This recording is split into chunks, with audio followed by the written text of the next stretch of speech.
C'est le séisme technologique du siècle. L'Iran vient de pulvériser le complexe de Beersheva, le poumon de la tech mondiale et la base secrète de la défense israélienne. Ce coup de tonnerre frappe le renseignement militaire israélien en plein cœur.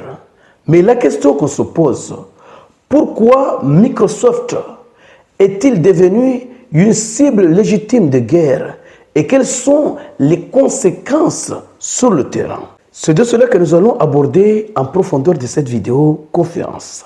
Chers dames, chers demoiselles, chers messieurs, soyez salués où que vous soyez partout à travers le monde et soyez encore une fois les bienvenus sur Dave Visionnaire.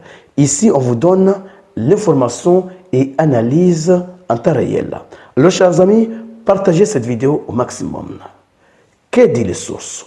Allons-y directement dans les détails. Selon les sources israéliennes, les dernières salves de missiles iraniens ont pulvérisé le centre Beersheva où se trouve le centre de Microsoft.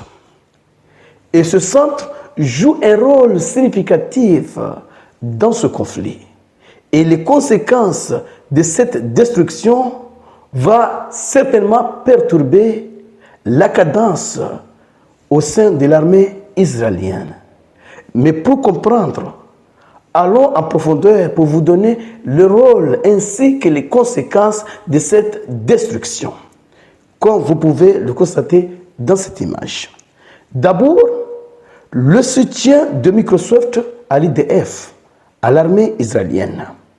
Microsoft, pour bien comprendre, est le pilier numérique de l'armée via le cloud Azure.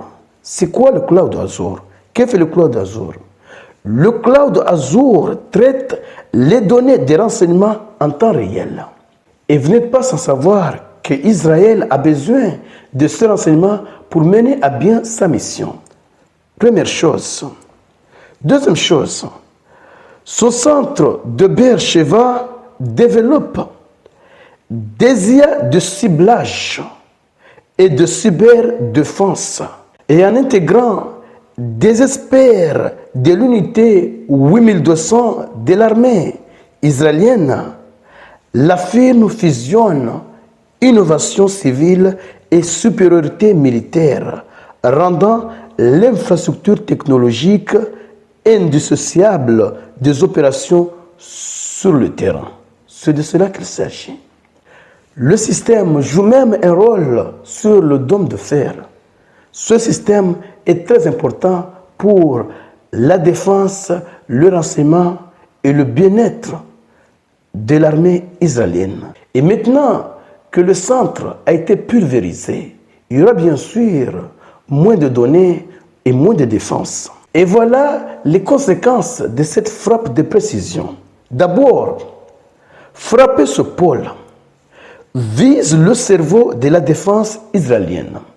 C'est un impact majeur. Oui. Avarie de bouclier IA.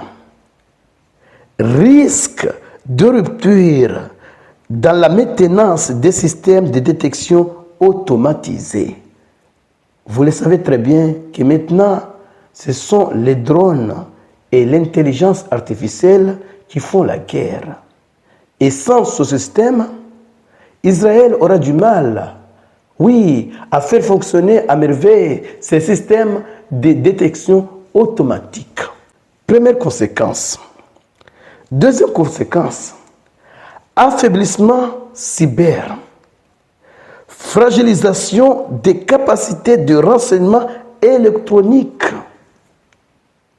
J'ai déjà parlé des renseignements. Et ça concerne surtout les renseignements électroniques.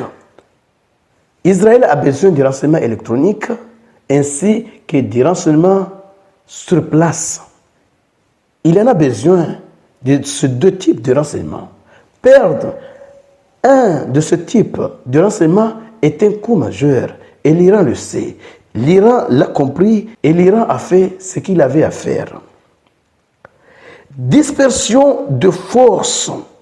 Maintenant, l'IDF, l'armée israélienne, doit désormais protéger physiquement ses actifs tech, détournant des ressources du front. Comme le système de détection automatique a été endommagé, maintenant, il doit déployer un grand nombre pour remplacer le système. Bien sûr que le système n'a pas été totalement endommagé, ils ont bien sûr des réserves un peu partout, mais c'est déjà le centre qui a été pulvérisé. Alors, chers dames, chers demoiselles, chers messieurs, les nouvelles ne sont pas du tout bonnes, pas trop très bonnes pour l'armée israélienne. L'Iran a décidé d'aller en profondeur. L'Iran a décidé de donner une leçon à tous ses ennemis pour faire en sorte que ceux qui viendront après n'osent pas s'en prendre à nouveau à ce pays. L'Iran, c'est un pays immense, que ce soit au niveau de sa superficie ou sinon de sa population, avec 80 millions d'habitants. Ce n'est pas un pays qu'on peut faire agenouiller facilement. C'est un pays qui a une histoire de 1500 ans. Ce n'est pas un pays à laquelle on peut vraiment se mettre facilement. Et l'Iran est en train de montrer sa force, sa résilience, sa détermination à défendre ses intérêts, ses citoyens, ainsi que la souveraineté du pays. Chez demoiselles, chez messieurs, partagez cette vidéo au maximum pour faire en sorte que ceux qui ne sont pas encore abonnés puissent également bénéficier de ces informations. Et surtout, restez connectés pour la suite des événements. Merci.